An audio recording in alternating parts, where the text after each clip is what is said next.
Bom dia, irmãos. Novamente aqui, mais uma vez, falando novamente desse livro, que me impulsiona a caminhar, né? Impulsiona a continuar ensinando, a continuar falando um pouco mais sobre este livro. Eu fiquei algum tempo sem gravar, aproximadamente acho que uns 15 dias, ou um pouquinho mais, talvez menos, bem aproximado disso aí. Porque é o seguinte, dessa vez eu estava lendo o livro de Salmos, um livro um pouco mais comprido, um livro com 150 capítulos, né? 150 títulos no livro de Salmos. E hoje eu vou estar falando sobre o Salmo 52, né? O livro de Salmos, ele é dividido em alguns livros, dentro do próprio livro de Salmos, ele é dividido em 5 categorias de livros, né? Do livro 1 ao livro 5. E eu vou estar lendo hoje sobre o livro de Salmos do capítulo 52, que está no segundo livro de Salmo, dividido na segunda categoria do livro de Salmos. Diz assim o livro de Salmos, livro 52 do livro de Salmos, vamos estar introduzindo, fazendo a introdução, onde esse livro ele fala o seguinte: Salmo 52, na Almeida Revisada Fiel. O título do livro está assim, o título desse salmo está assim: Condenação do ímpio. Ao mestre de canto, salmo didático de Davi, quando Doeg, Edomita, fez saber a Saul que Davi entrara na casa de Abimeleque.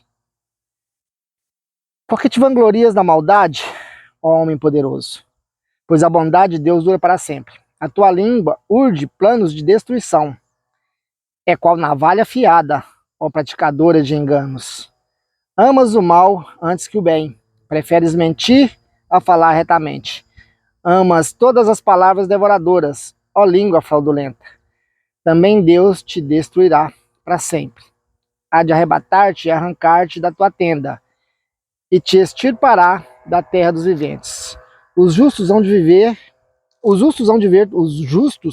tudo isso, temerão e se rirão dizendo dele.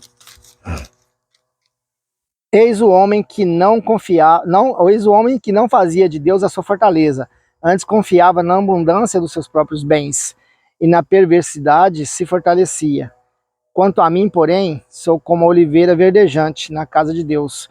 Confio na misericórdia de Deus para todo sempre. Dar-te-ei graças para sempre, porque assim o fizeste na presença dos teus fiéis. Esperarei no teu nome, porque é bom. Esse livro de Salmos é um livro onde algumas pessoas gostam muito de ler.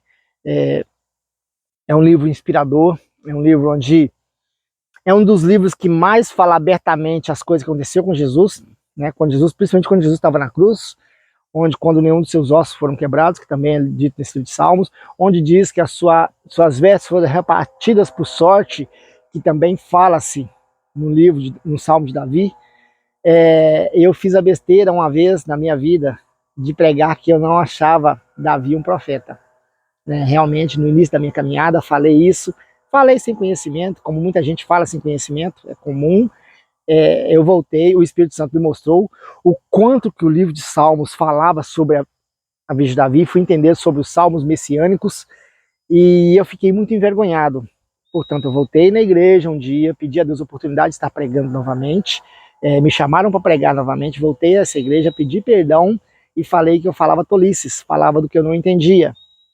Como Jó falou uma vez, né, no confronto com Deus, falava loucuras, coisas que não entendia, mas que ensina-me que eu aprenderei e falarei de ti. E o Espírito Santo mostrou que realmente Davi falava muitas coisas que o próprio Jesus falou no ato na cruz ali, né? Deus meu, por que me desamparastes? Foi coisas que Davi falou no Salmo e Jesus falou no ato quando estava sendo crucificado. Eu aprendi e me retratei. Na realidade, o fato da gente estar aprendendo, a gente pode cometer alguns erros no meio do caminho. A diferença é um coração voltado, um coração humilde para voltar a se retratar nas besteiras que a gente faz. Mas esse Salmo 52, no geral, trata-se de quando Davi estava fugindo da presença de Saul e foi ter com Abimeleque. para pedir provisão para quando ele saísse. Isso está lá no Samuel, né? 1 Samuel, no capítulo 21 e 22. E no capítulo 22, no 18 e 19, algo muito interessante. Ele estava lá, em todo o capítulo 22, 21 e 22, fala sobre a presença de Davi com o sacerdote, e fala que quando ele conversava pedindo alguns pães para viagem, pedindo a espada que era de Golias, que estava lá guardada, o Doeg também estava lá retido perante o Senhor. Não se fala porque ele estava retido, mas o homem normalmente era retido por causa de uma impureza, por causa de um voto. Normalmente por isso ele estava retido na presença do Senhor. Doeg era um edomita, dos filhos de Edom, do Monte Seir. Era um dos filhos, era parente de Jacó, porém ele não era totalmente ele não era da descendência de Israel. Ele era da descendência de Abraão, mas não conhecendo a Deus, não separado como foi Jacó, como foi Israel. E como o irmão de Jacó abriu mão da primogenitura, casando com os cananeus, ele veio, a Esaú fez isso, aí ele veio a ser uma família mista, justamente com aquilo que pedia-se para não fazer, que era casar com pessoas fora do povo de Deus. Esaú casou com os cananeus, com as cananeias, que vieram ser amargura para os seus pais. E com isso, era um povo que tinha um misto de devoção às coisas que Abraão ensinava, né, que Jacó aprendeu, e as coisas que os cananeus também ensinavam, a abominações. Não tinha um coração tão reto perante Deus. Então, com certeza, a Bíblia não retrata isso, mas com certeza Doeg também era um desses homens. Por que eu falo com tanta certeza? Porque no capítulo 22 de 1 Samuel, acho que versículo 18 a 19, Doeg se arremeteu contra os sacerdotes e eliminou ali 85 homens que vestiam estolas sacerdotais. Então ali, naquele tempo ali, Doeg já era um homem que conhecia os ensinamentos de Deus. Ou pelo menos conhecia, era um religioso. Ele ouviu falar de Deus, por isso ele chegava perante o sacerdote, fazia todos os ritos, mas não vivia o caminhar com Deus, como Davi vivia. Saul também era um homem que conhecia Deus, até foi escolhido por Deus, mas decidiu não caminhar com Deus, decidiu não obedecer, decidiu viver a vida dele com seus próprios caminhos, com seus próprios entendimentos, sem se aprofundar nas escrituras. Davi já era um homem que conhecia Deus, resolveu andar com Deus e vivia buscando as escrituras. Na realidade, buscava os ensinamentos do sacerdote, que tinha sempre seus videntes, do lado que eram os profetas, e Davi ouvia muitos profetas, e tinha sempre uma busca pelas coisas de Deus. Porque naquela época, mais era o profeta que ficava ali, guiando o líder, o governante. Saul também tinha um profeta. E um dos profetas, né? O profeta, que era o profeta Samuel, era um homem nazireu desde o ventre da mãe. Todos conhecem a história. Quando tinha a rivalidade lá entre Ana e Penina, né? Até que Ana, amargurada de espírito, pediu a Deus, através do profeta Eli, que Eli achou que ela estava bêbada, achou que ela estava lá dada ao vinho lá, porque não saía a palavra dos seus lábios. Falou: até quando, mulher, você vai ficar nesse vinho, nesse mosto aí até essa hora? E ela falou: não, o demorar aqui na presença de Deus é por causa da minha amargura de espírito. E Eli falou com ela assim: então que seja restituída a sua petição, que Deus faça conforme a sua petição. E quando um sacerdote fala inspirado pelo Espírito Santo, há de acontecer, que ali havia uma inspiração do Espírito Santo. E aconteceu, né? Ela teve Samuel. Samuel foi o profeta que ia conduzir Saul.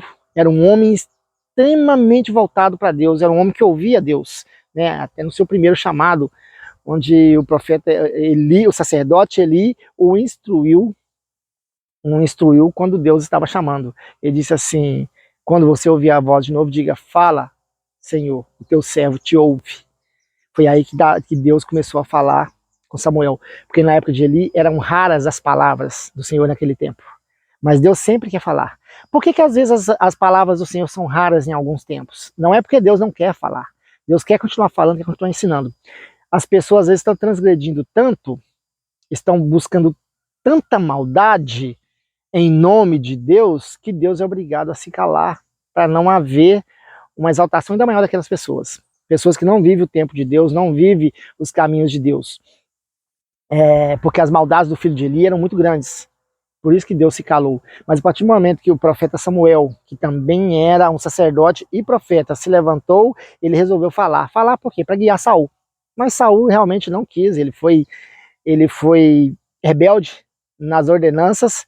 E quando Samuel foi levado a ungir Davi, Samuel não acompanhou Davi, né? Não foi Samuel aquele que direcionou Davi, Samuel ia direcionar Saul. Mas quando Samuel ungiu Davi, que seria o próximo rei, Deus levantou os profetas, né, e outros sacerdotes. Davi era extremamente obediente à palavra de Deus, às repreensões de Deus, porque ele era sensível. Era um coração que buscava os caminhos do Senhor, buscava arrependimento, buscava andar nas ordenanças de Deus. Saul e esse Doeg, que era um dos maiorais de Saul, era o maioral dos pastores, era um homem que era abastado em riquezas, que era abastado em poder. Agora, interessante, por que Saul foi escolher justo um edomita, um homem que conhecia as coisas de Deus, mas não era tão achegado a Deus? Porque você escolhe os seus, e a pessoa escolhe normalmente pessoas igual a ele, porque Saul sabia que Doeg não respeitaria tanto a palavra do Senhor, então faria o que ele quisesse. Isso mostra que quando Saul disse aos seus servos, arremete-se contra esses sacerdotes, que eles estão conspirando contra mim. Ainda falou assim, os sacerdotes do Senhor estão conspirando contra mim, vinga-me contra eles, arremete, mata-os. Quer dizer, Daú estava pouco se lixando para o Senhor, o importante era ele, né? Importante era o próprio Saul. Nenhum dos servos de Saul se atreveu a levantar as mãos contra os sacerdotes, que sabia que ali realmente existia um homem de Deus. Por que Doeg não se importou em levantar a mão e destruir seus 85 sacerdotes? Ele não temia o Senhor. Ele era um religioso. Ele ia, ele fazia os votos, ele fazia tudo, fazia promessas, tudo que é necessário. Temor não existia. Porque ele não temeu em levantar a mão contra o sacerdote do Senhor. E pior, destruiu uma cidade inteira, com seus velhos, mulheres, crianças de peito. Foi Doeg que levantou e liberou essa destruição. E Davi ficou sabendo depois, por um dos descendentes sacerdotes conseguiu fugir e foi ter com Davi na caverna. Davi ficou amargurado e nessa tristeza por ver o povo de Deus ser destruído mais uma vez por causa de uma mentira, redigiu esse salmo. É um salmo que mostra o quanto que o engano, o quanto que a mentira, o quanto que o corromper pode levar alguém a matar um povo de Deus, às vezes em nome de uma religião ou em nome de Deus, mas sem conhecer. Por isso nós temos que ter muito cuidado com os nossos púlpitos. Eu acho que no púlpito há uma necessidade muito grande, muito mais que conhecimento da palavra, é se achegar a Deus. É uma pessoa que vive em constante presença, que vive em constante busca das coisas de Deus. Porque a pessoa que vive em constante busca, e Deus fala que aquele que me procurar eu me deixarei achar, ele começa a entender as coisas de Deus, ele começa a andar com coerência. Aquele que busca a vontade do Senhor, e não só a própria vontade, aquele que se importa com o nome do Senhor mais do que com o seu próprio nome, porque é necessário isso acontecer. É necessário você colocar o nome do Senhor acima de tudo. Por quê? Porque quando você for jogado numa cova dos leões, você não voltará atrás para manter o seu nome. Quando você for levado perante uma estátua para ajoelhar, como Sadraque, Mesaque e Abednego, e vai falar assim, se você não ajoelhar, eu vou te decapitar. Você fala assim, o nome do Senhor é mais alto. Eu tenho que ficar de pé, eu tenho que manter as ordenanças. Quando hoje chegarmos num púlpito ou num lugar de liderança ou num lugar de ensinamento e alguém nos coagir para aceitar uma mentira, nós somos obrigados, mesmo com dano próprio ao nosso nome, a não aceitar uma mentira, falar uma verdade, a entender o que deve ser feito, porque o nome do Senhor ele tem que ser louvado em primeiro lugar, ele tem que ser exaltado em primeiro lugar. O livro de Salmos, ele são poemas de clamor, são poemas de arrependimento, são poemas messiânicos, são poemas de confronto ao homem quanto a Deus, são poemas de promessas de que Deus fará ao homem que andar na presença do Senhor. São vários tipos de poemas. E um poema de abertura completa dos nossos olhos, porque o livro de Salmos mostra tudo o que aconteceu na época do cativeiro, na época onde o povo foi levado, onde o povo retornou do cativeiro. Na realidade é um poema de louvor a Deus, porque tudo que Deus faz é digno de louvor e adoração. Mesmo quando Deus confronta um povo inteiro, e leva um povo inteiro, entre aspas, a uma grande destruição. O Arlindo hoje vê muito na nossa nação um povo sendo caminhado para a destruição. Porque está um povo latente. Ainda sei que existe muitos levantando a bandeira do nome do Senhor, muitos levantando essa palavra, muitos levantando esse livro para viver como instrução de vida. Sei que tem muitos, mas há muitos colocando muitas coisas aqui para agradar, para corromper. Há pessoas aqui como Doeng nesse mundo, no Brasil, dizendo que aceita que entra coisas aqui dentro, entra não diretamente escrito, mas coloca usando no púlpito para bajular, para agradar o próximo, para exaltar o homem. O homem vai ser exaltado sim, quando ele exaltar o nome do Senhor. Não existe exaltação própria sem primeiro você passar por uma humilhação. Humilhação é a quebrantação do eu mesmo. Enquanto você não pregar você mesmo na cruz todos os dias em nome do Senhor e em nome do próximo, que seria traduzido em amar o teu próximo como a ti mesmo, você não será exaltado. Não existe um grande nome no mundo, não existe um grande nome no Brasil, nome que eu estou dizendo perante o Senhor, perante os homens de Deus, que primeiro não teve que passar por algo, por baixo no caminho. Não vou citar nomes aqui para poder não... Eu tenho os meus nomes preferidos no Brasil e no mundo, não vou citar para poder não ser injusto ou justo com alguns. Cada um tem o seu merecimento, cada um tem sua exaltação perante Deus. E existem pessoas que exaltam a si próprios hoje em púlpitos, e vocês vão ver que seu fim não vai ser muita coisa, o seu legado será pequeno. É que nós hoje partiremos, uma geração está sendo preparada para o futuro, e essa geração verá os verdadeiros nomes do passado. Hoje eu faço a minha parte para deixar um legado, um pequeno legado para a geração futura. Estudem a palavra de Deus.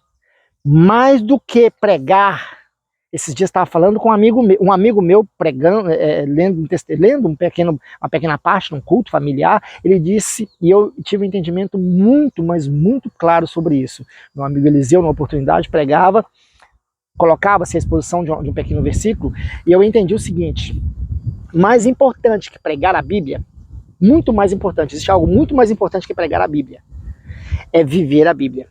Porque aquele que vive a Bíblia tem autoridade para pregar. Aquele que não vive, só fala.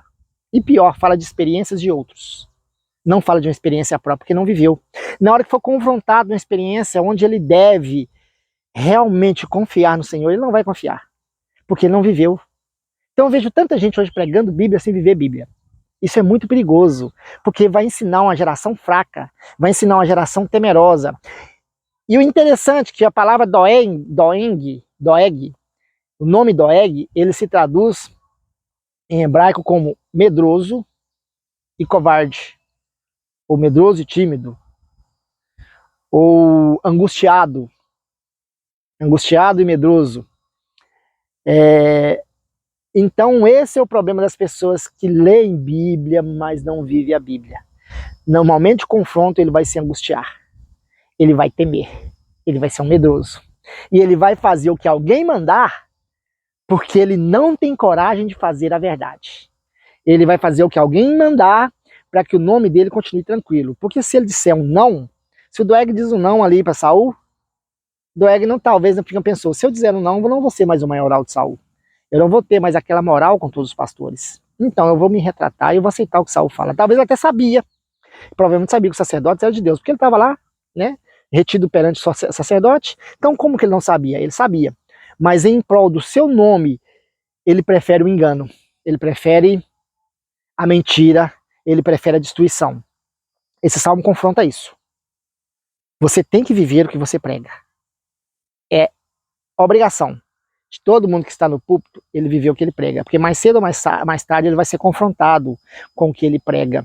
E a pessoa que vive o que prega, quando ele for confrontado, ele não retornará atrás. Pode até haver o temor, mas ele lembra que o temor do Senhor é maior do que o temor do mundo. Ou seja, o respeito que ele tem a Deus, que é traduzido em respeito, o temor de Deus é respeito, é muito maior do que qualquer medo que possa sobreviver no seu coração.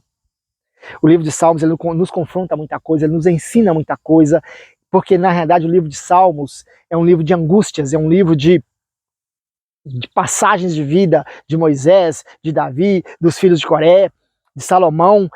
É um livro que ensina vivências, é um livro que foi escrito no dia a dia, as vivências de cada um. Quando Davi escreveu o Salmo 52, imagina a angústia que Davi estava vivendo por ver tantos homens de Deus destruídos. Porque Davi, antes de mais nada, ele vivia atrás das malhadas, ele vivia atrás das ovelhas piores, das ovelhas que não tinham tanto valor, né? Eram necessárias pela carne e pelo leite, mas a lã não tinha tanto valor. Então Davi estava novamente sentindo assim, né? Davi estava lá com 400 homens, homens de aperto, homens de endividados, homens angustiados, eram as ovelhas que não tinham valor para Saul. Mas Davi estava acostumado a gerir esse tipo de ovelha. Não eram ovelhas ruins, eram ovelhas boas, capacitadas de produzir a mesma coisa, só que não era vista com bons olhos aos olhos humanos, não perante os olhos de Deus. E Davi teve coragem de novamente buscar essas ovelhas e colocá-las no caminho. Essa é a grande verdade de quem vive no púlpito pregando. Pregar é fácil. Agora, conduzir ovelhas à verdade, mesmo sabendo que você vai contrapor um sistema religioso, um sistema mundano, isso não é tão simples. Isso é para quem vive a Bíblia e prega a Bíblia. Para quem só prega a Bíblia, mas não vive, quando for confrontado, ou ele vai se irar e querer usar as armas dele para brigar, porque Davi, no momento que estava ali, ele não juntou a turma e falou, vamos destruir Saul. Ele poderia. Se Davi revidasse Saul, e Davi era um estrategista de guerra impressionante, ele pegaria Saul desprevenido e destruiria Saul. Ele não quis revidar, ele preferiu confiar no Senhor. Falou, olha, o mentiroso não terá vez nessa terra. O vil, o covarde, aquele que busca o ganho de si próprio, aquele que destrói o outro para manter o seu nome, ele não terá muito o que fazer, porque ele será arraigado dessa terra. Deus retirará dessa terra. Ele será destruído nos caminhos dos ímpios. E isso eu estou falando para pessoas que vivem a Bíblia. Eu estou falando principalmente de pessoas que vivem o nosso sistema religioso. Porque uma coisa é você viver um sistema religioso, outra coisa é você viver a palavra de Deus. É totalmente diferente. Aquele que vive o sistema religioso, ele participa de ritos. Ele participa de ritos de uma comunidade. Aquele que vive a Bíblia, ele também participa de ritos, que a Bíblia também tem ritos. Ele também ele congrega com os irmãos, ele se alegra em estar com as pessoas, mas ele vive Bíblia. Porque quando foi ensinado algo de engano para ele, ele se afasta. Ele diz, opa, ou ele busca em Deus, porque é aquele que realmente confia, e Deus usará para mostrar a verdade. Vou ficar por aqui com esse vídeo. Entenda uma coisa, não seja um homem que troca sua palavra para ganho próprio. Não seja um homem que destrua as coisas de Deus para se manter no púlpito. Não seja um homem que destrua o próximo, mesmo sabendo que o próximo está no caminho do Senhor, só para manter o seu nome perante o seu povo. Aceite, se humilhe. Diga a verdade sempre. Quando for confrontado, prefiro honrar o nome do Senhor do que honrar o seu nome. Porque aqueles que me honram, eu honrarei. Assim está escrito o Senhor. Assim está escrito na palavra do Senhor. Então viva isso. Eu agradeço por ter me ouvido mais uma vez e já estarei colocando mais um vídeo. Estarei falando um pouquinho mais do livro de Salmos, que é um livro muito prolongado. Eu me abstive aqui no livro 1 e 2 de Salmos, porque ainda tem um restante. Na realidade, vou estar falando, antes de deixar só uma subdivisão dos livros, que eu não falei no início do vídeo. Antes de mais nada, eu vou estar falando ainda, antes de me despedir, que o livro 1 é do Salmo 1 ao 41, o livro 2 é do Salmo 42 ao 72, o livro 3 é do 73 ao 89, o livro 4 do 90 ao 106 e o livro 5 do 107 ao 150. E algumas traduções, como a minha aqui, Almeida Revisada Fiel, tem nos cabeçalhos, no final de cada início de cada livro, tem escrito livro 1, livro 2, livro 3, livro 4, livro 5. O porquê que foi subdividido assim? Para ficar mais fácil. Até então me ative ao livro 1 e 2. Ainda vou estar fazendo um vídeo, mais um vídeo sobre o livro de Salmos, sobre o restante dos livros de Salmos. Mas tudo é para a honra e glória do nome do Senhor. Até mais, e em breve estaremos fazendo outro vídeo.